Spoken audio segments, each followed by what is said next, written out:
Ирак пен Сирияда жеңіліс тапқан Даиш содырлары тактикаларын өзгертіп, ТМД елдеріне оралуы мүмкін. Қазір олар таяу шығыстан кетіп жатыр.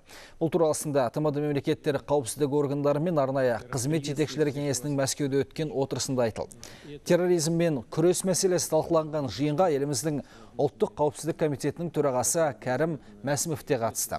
Кездесуде айтылғандай, Даиш лидерлері жақтастарын автономды джихадқа көшігендей бастаған.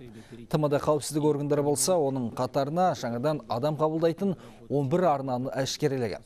Ал Ресей президенті Владимир Путин достастық елдерінің дамуын тежеуді көздейтін күштерге қарсы күрестің басты назарда екенін атап өтті. Перед вами стоит очень сложная задача. Алда өте күрделі мақсаттар тұр. Олардың қатарында терроризммен күрес мәселесі бар. Мен лаңкестікке қатысты ештеңе айтпай-ақ қояйын. Оны өздеріңіз де жақсы білесіздер. Барлық ақпаратты да жеткізетін өздеріңіз.